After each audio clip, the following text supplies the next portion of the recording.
Welcome to another episode of B2B Marketing Futures. Today we are talking about sales and marketing alignment, a topic everyone agrees is important, but many teams still struggle to get it right. Even with better tools and more data, alignment often breaks down around ownership, timing, and expectations. In this episode, we will talk honestly about where things go wrong, what has actually worked, and what needs to change to make alignment stick. I'm joined by a great panel of experts working across IBM, demand generation, sales, and global teams. And before we start, I would love for each of you to briefly introduce yourselves and share a bit about your background. Paul, would you like to start? Yeah, my name's Paul Brienza, so I'm a growth marketing manager. I've worked in a couple of demand generation based roles now, where I've been responsible for delivering big integrated campaigns aligned with sort of the strategic priorities of the business to generate new business opportunities, and sort of leveraging the tech stack to enable sort of better sales and marketing alignment. Yeah, that's me. Awesome. Thank you so much, Paul. Thanks for having me. So I'm Evan Ang, and I have over a decade of B2B digital marketing experience working across international team. So currently I'm leading the digital marketing team for one of the divisions at ABB. And ABB is a multinational company with leading technologies in electrification and automation and helping all industries to be more productive and to be more sustainable. Awesome. Thank you so much. Welcome. Kelli, welcome. So I lead account-based marketing with a focus on experience design. I work closely with sales to turn human insights into intentional moments to build trust and move real pipeline. I currently work at Red Hat, and I've been doing account-based marketing since before it was even really a thing back in the day. Amazing. Thank you so much. And finally, Gary. Welcome, Gary. Welcome again to our podcast.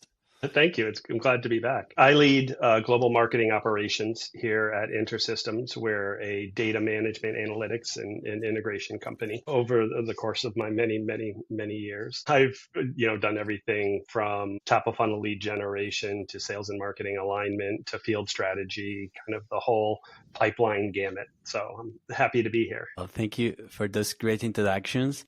And you work in very different environments, which makes this a great starting point. Let's begin with where things tend to go wrong. Where do you see sales and marketing alignment breaking down most often? Yeah, I think for me, data gaps. So inconsistent or misleading information being pushed into the CRM platform. It basically confuses the sales team if they haven't got the right information in front of them, or if there are any data gaps and the data's not relevant or complete. That's going to sort of lead to higher disqualification and rejection rates. So probably jumping ahead here, but the thing to do is obviously enable your tech stack to integrate marketing and sales. So for instance, if you're using a marketing automation platform that syncs with the CRM system. So as an example, Salesforce I've used and Eloqua. It's about ensuring the sync is working. It's about ensuring that the right information is being passed through to sales so that they can essentially self-serve, so that they can go into the lead record. They know exactly how the lead has been generated, what touch points the contacts interacted with, which campaign it's been attributed to. You need to ensure completeness of data. You want to tell them where the data's been sourced, because that's sometimes an obstacle. Sometimes if you're being cold called, you're going to ask, where did you get my data from? Yeah, all of those things basically need to come together so that the sales team have got full visibility of where the leads are coming from.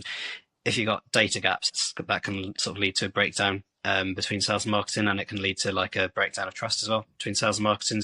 If you're sending poor quality leads to sales, they're just going to stop following them up, or they're not going to prioritize them, and then they'll go cold. When you want to have strict SLAs, you want to ensure leads being followed up probably within a day of them being generated. I'd say data gaps is a big one for me. Interesting. What about the rest? Yep, probably I can chime in on this point as well, because in my area of work, lead management process is really one of the common challenges. And I think the main point is the definition of lead. What is a good lead?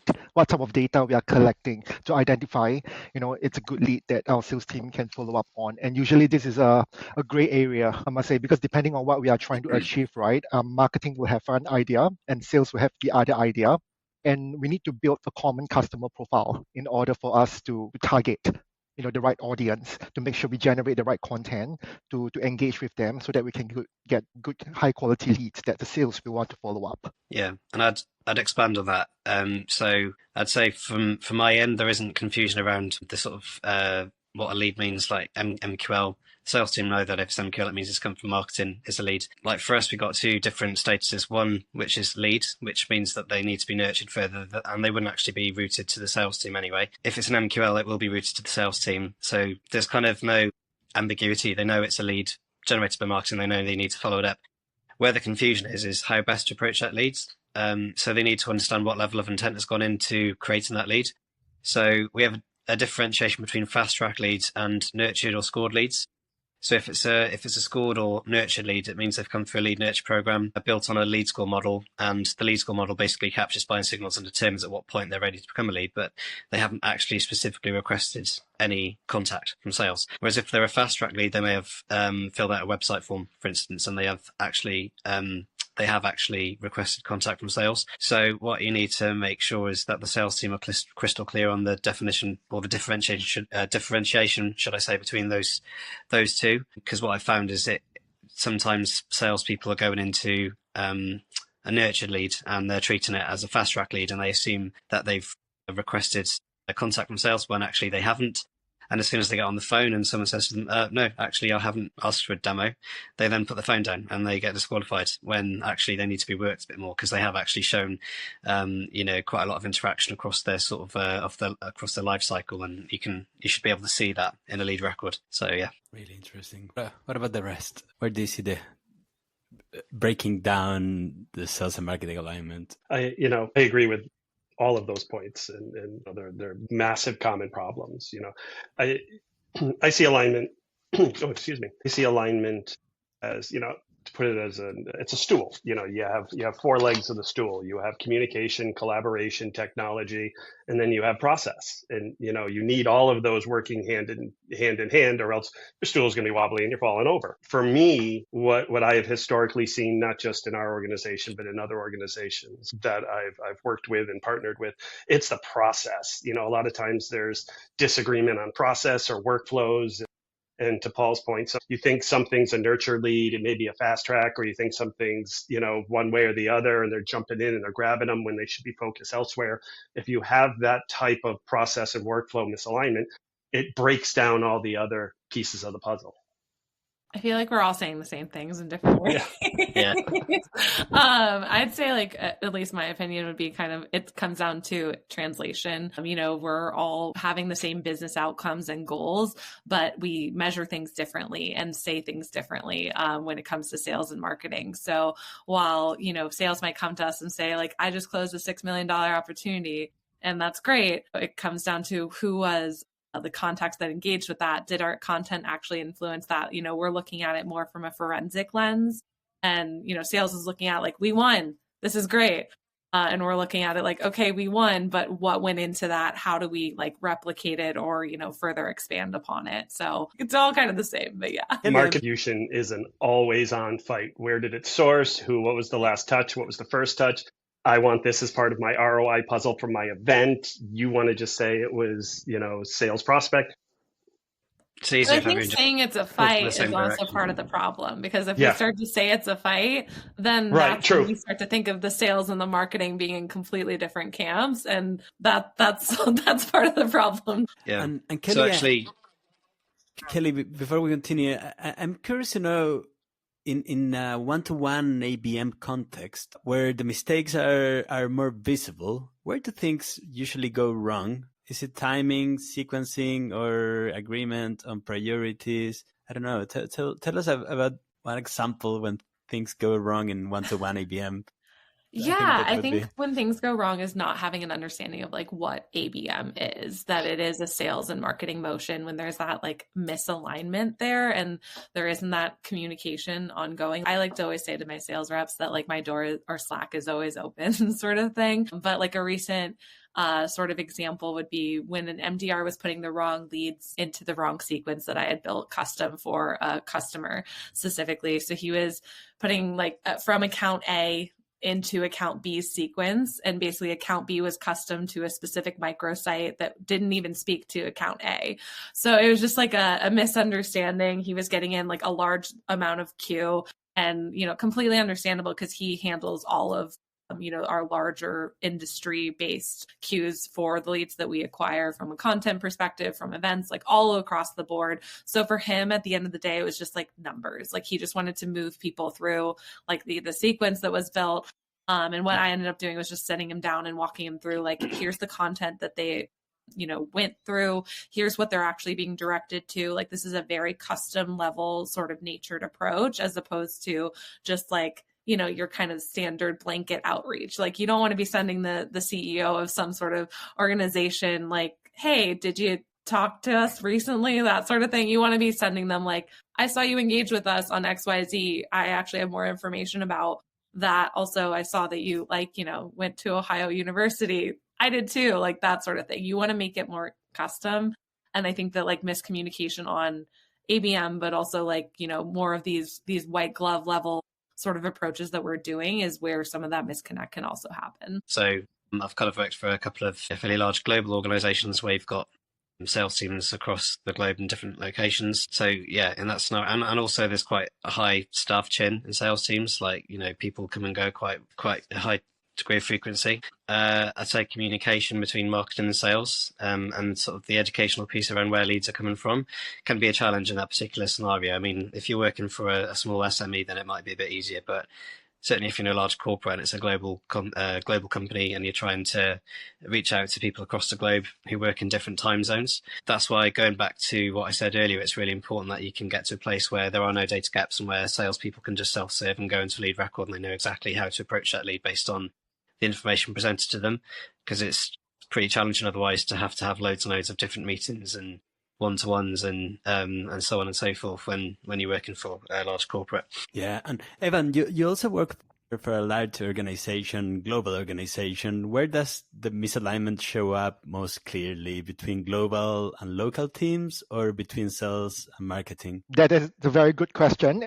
I think this alignment comes in different layers. So usually, let's say if you launch a campaign, we plan it globally and we have a global awareness campaign, for example. But then we get the most high-level target audience and so on, just know which regions you're trying to focus on so that we can launch a global campaign. But eventually, we need to localize everything. And when it goes into a local level, you need to start aligning with the local teams, because whatever you have created, like content and messaging on a global level, doesn't mean that you can just translate directly into a local language or just use the content directly. Sometimes you have to rethink, okay, how's the local audience different? What is the best way to reach them? What type of content, which format they will resonate most with? That's why there will be different levels of alignment that you need to work on. That's when you get creepy, like with ABM. Yeah. Yeah. And I mean, like, this is something also very challenging in another way, because who are we aligning with? Because there are different type of roles within a sales team, right? There's the sales team manager versus the field sales. So you can be aligning with the sales team manager to create a campaign, for example, and we are generating leads based on some aligned definition of a good lead and so on. But when it comes to the reality, when the field service team are out visiting customers and so on, do they have time to follow up all these leads? And maybe their definition of a good lead will be different because they already have a pool of leads they are, actively following up with. So they will have even higher criteria to spend time to review all the leads that you have been generating for them. And so you must make sure that these are really top tier, high quality leads that they should spend their time on. Yeah. So for me, that's why it's important to create a middleman or woman that you want to have, build a strong alliance, maybe with like a regional sales leader, for instance, because they're kind of on the ground managing the sales reps day to day. So yeah, if you're in a global company as well, so you want to sort of build contacts across the regions and identify who the best person is to act as your middle person, so that the messaging that you want to create for the sales team sort of trickles down to their teams. Yeah, no, that's a great points. And Gary, you work with very long sales cycles, with changing buying teams. Where does alignment tend to fall apart? Is it around data, signals, handovers? Well, I think everyone kind of hinted at it, the very differences between markets, especially when you go region to region. We have customers in 98 countries. We have 12 marketing regions, 20 something sales regions all around the world. So every market's different. every sales cycle. Our big markets are federal government, financial services, and healthcare, some of the most, high risk, transaction rich, risk averse industries. So the sales process is so unique to each industry and each region. From my perspective, where things start to fall apart is not just the communication, but the collaboration, to Evan's point. There needs to be, a constant, there needs to be continuity rather around the regions that you're doing. You're working the same process, you're working the same materials, there needs to be some kind of marketing kind of collaboration that's ongoing, that you're able to identify these things when they start to go sideways so you can course correct very quickly, because once they do, it can have ramifications across the globe. Yeah, well, And those are can I great just points. add a point? Yeah, regarding the different timeline, because for us in marketing, right, we run marketing campaigns on a calendar timing, like you do a 2 months campaign, 3 months campaign, whereas the sales opportunities is very unpredictable. Sometimes it might take years just to close one opportunities. So it might also end up that marketing tends to report based on the engagement matrix more, because there's nothing we can really share in the time of our campaign, because opportunities takes time to come in. That's why I think we probably a different approach is that we need to look at a more long-term approach when we or timing when we run a campaign, so that we can see more holistically what is the return, and we have to probably not just executing a campaign, but more like how do we keep on activating it, re-engaging the leads after some time, because it's not like they will buy something tomorrow. It takes time. So we need to have a longer timeline in terms of how we plan marketing campaigns. You do need to make sure expectations are aligned, because in my experience, once you've generated the lead and they've become an opportunity, some salespeople want you to continue reaching out to them, but some say back office.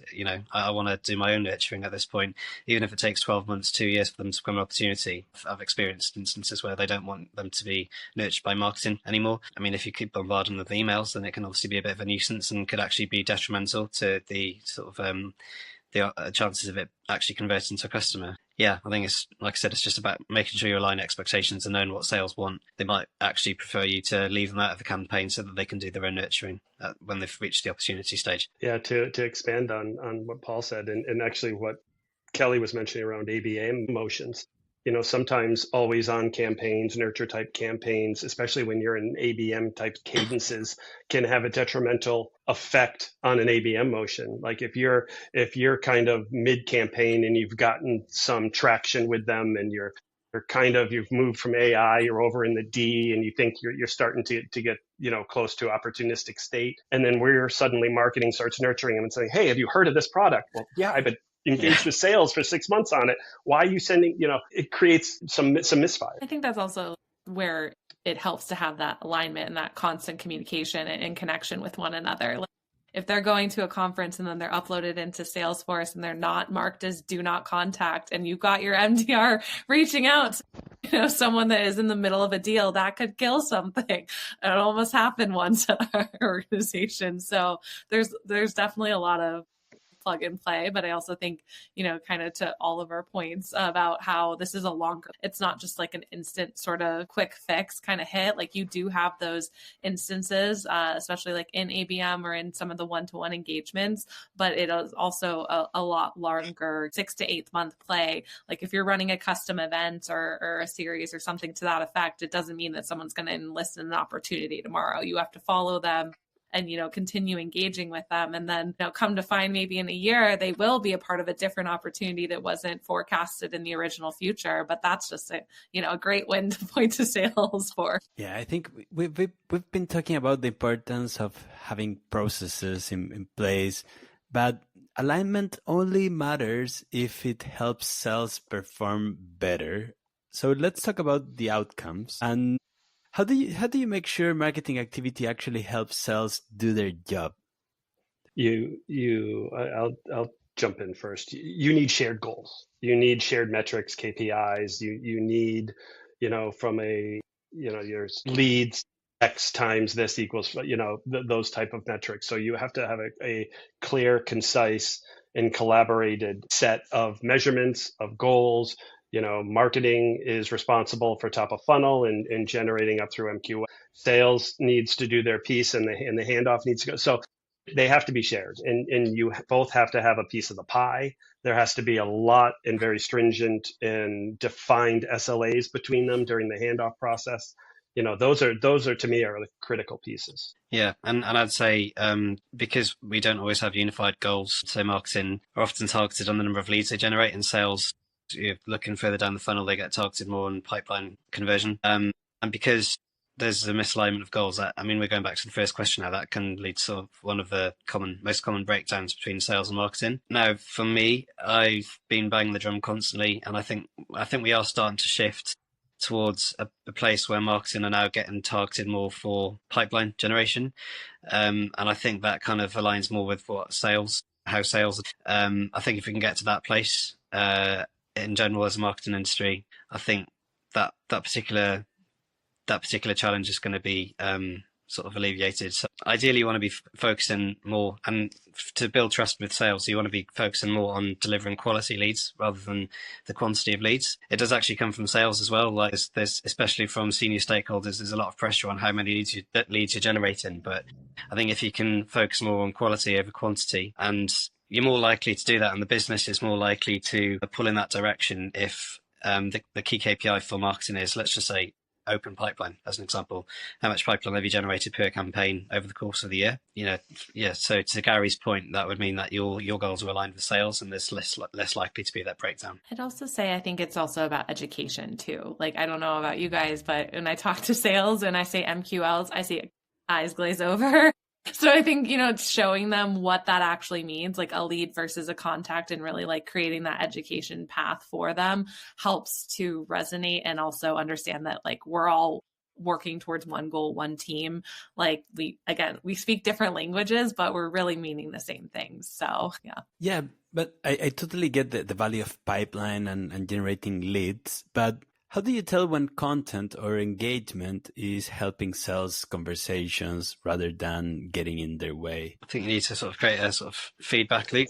So you make sure that you've got like regular meeting cadences with the sales teams. And then I was saying earlier, try not to have so many meetings, try and, allow sales reps to self-serve. But it's important to have a two-way conversation. It's important to understand from sales what's working and what's not, and what content is resonating with the audiences.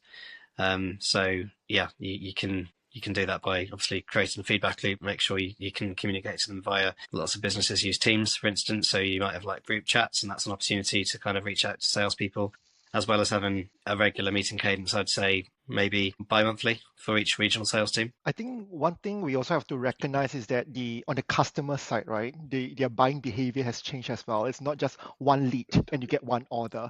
Now they are becoming like a team of people who are evaluating. So from our perspective, what marketing can help is to engage with different type of potential leads, try to identify what's the structure like from a customer side, finding different entrance point so that we can sell into a company, for example. I think that's where the ABM come in.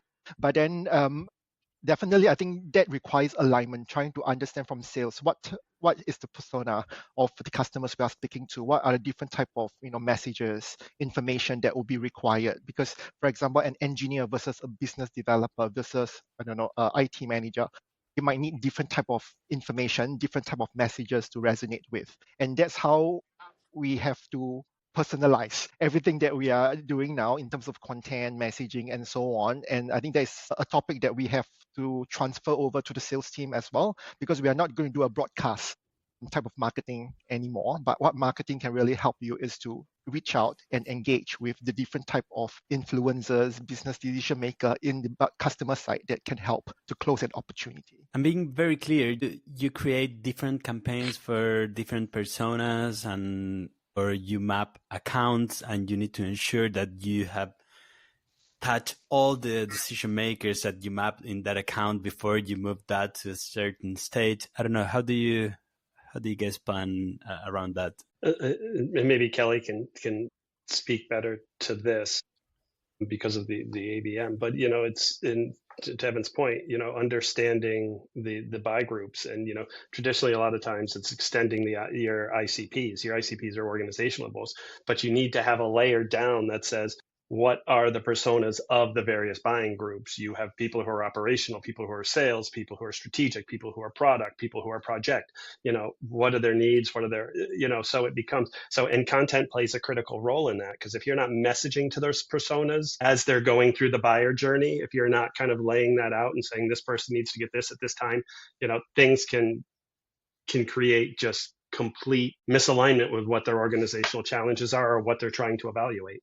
100% for sure. And as Edvin had mentioned earlier, with the globalization versus localization, I think that also applies just in terms of like ICPs as well. And, I was thinking of some of our motions that we've done where I've taken like global content and then streamed it down to my actual account. So that way it's more personalized on that nature and that level. But, when it comes to ABM, like we're doing full funnel motions with our ICPs. So whether it's like top of funnel being like, the individuals that aren't somewhat aware or, need to be kind of nurtured down to that lower level. It's across the board sort of marketing is how I like to phrase it. Because we're really targeting all the different areas, but they all have different ICPs and different buying needs. So, you have to custom the content to their journey. And that's where sales is so pivotal, because I always joke that we like to make things look pretty in marketing or make them look good. But if it's not resonating and it's not actually like hitting home with the customer, it's a wasted effort. It's not helping our credibility. It's not helping them, close these deals or move these sales. So we really need their buy-in and their support, because they're the ones hearing like these keywords, these things that we use that really do resonate and hone in for the marketing efforts. Like those come from sales because they're the boots on the ground, Yeah, I think it's important for marketers not to get obsessed with audience volume. Don't get into the habit of like building an audience segment and thinking, I want to see 50,000 people because that's going to, that's going to give me the best chance of generating some leads. That's obviously the mass marketing approach, and it's not really going to work. You need to, whatever campaign you're running, the messaging has to resonate with the audience that you're targeting. Persona-led campaigns work because you've got different buyer personas within an account. A specific account might actually belong to 2 or 3 or 4 different campaigns, but you've got different sort of persona groups within those accounts that fit into those campaigns. I'd be interested if any of you are doing scoring on your content, effectiveness scoring or any type of matrix. I do. So as I've been using Eloqua in the past, and the lead score model has been built into Eloqua, and the way it's built is the sort of folder structure and the way that you save your like email files and your landing pages and so on. You basically have you'll have a folder for awareness, you'll have a folder for consideration, and you'll have a folder for decision. They're sort of generally accepted as the 3 main stages of the funnel before they become a lead, and they get scored differently based off which a piece of content they've engaged with and at what stage of the funnel. So they won't score as highly, for instance, if it's at the awareness stage. If they've downloaded a piece of content from an email that's saved in the awareness folder, they'll only score a few points, but then they'll score more if they're going to engage with content further down the funnel, where it's typically more product-centric content. That's where they've shown sort of higher intent. So, let's just say they've downloaded a couple of case studies in the last 14 days. At that point, they're scoring quite highly and possibly ready to become a lead. Well, great. We have covered what breaks, what helps. Let's zoom out for a moment. If you could fix one thing about how sales and marketing work together, what would it be? In an ideal world, I'll just go ahead and say it. I wish we kind of all reported into the same sort of structure. I think us being in separate teams is really what is the dividing factor amongst us, is like your boss is your boss, my boss is my boss, like that sort of thing. And again, having that different language and, translation, going back to the original question, I think that that's like what definitely is the harder part. And having been a part of ABM for so long at this point, before it became more on the mainstream where it is now, it was a lot of finger pointing back in the day. Sales and marketing, we blamed each other. Marketing, blaming sales for not doing follow-up. It was very exhausting. And I think like the fix is like, let's, have empathy for each other. I say this all the time to other marketers who aren't on the ABM side of things, but they always are asking like, why does sales always have like deadlines and they're always a fire drill? And like, we also always have deadlines for them that are also always a fire drill, and they help us out. So I honestly, if we could all just be a part of the same team, that would be the dream for me. But totally agree, and it will remove the sort of misalignment of goals. So Yeah, actually, I mean, I'm repeating myself now probably, but I think the one thing I'd fix is for marketing to be targeted on pipeline, and that for that to just be one team goal. So firstly, you're going to align with sales because you're kind of thinking more about the revenue that you're generating rather than the number of MQLs. I think it will mean that marketing will leverage their campaigns differently to focus more on lead quality rather than lead quantity. I think it will eliminate the confusion around which channels performing best, or any sort of arguments within the marketing team about, oh, well, I've contributed this lead. No, I've contributed this lead. It's the event. No, it's social media or whatever. Just have everyone pulling towards the same goal. Remove the issue around channel attribution. If you can just have one campaign incorporating all the different channels and stop worrying about channel attribution and who's performing the best, just all work towards the same goals. And I think you're more likely to succeed as a team. And why pipeline and not revenue? Because I'd say the end. Yeah, for me personally, pipeline. Because I think there are too many. I think there are too many uncontrollables at the point that they become pipeline. It might not convert to an opportunity, and it might not. You can't really hold marketing accountable for it because, for instance, it might be because a competitor has a better product than you, or it might be because the pricing and packaging strategy is wrong. And I don't think marketing should be held accountable for that. That would probably go back to the product team. Too many uncontrollables at the point that it's become an opportunity. I think marketing should be targeted on open pipeline only, and then after that, it's other sort of functions within the business that need to pull together to ensure that you're seeing a high opportunity to conversion rate. Yeah, in your ideal world, Kelli, of everyone being part of the same team, do you think you could align on revenue rather than pipeline with all the difficulties that Paul mentioned of aligning on revenue with too many things not under your control? At Red Hat, we definitely have, I'd say, more on that held to those standards, which is, definitely a delight. But kind of going back to the first question and the translation part, I think it also comes with the education because, they don't understand when they're closing a deal, they see $6 million or, I'm using that as an example because that was recent, because they're like, we did so well. But, if you're not being held to the same metrics that they are in the same way, then it's a win for them and that part of the team, but it's not a win for the whole team. So we all need to be on the same page. But yeah, I feel like that Mean Girls scene or something, like where it's like in an ideal world, I would love for us to be like one team, one dream. Yeah.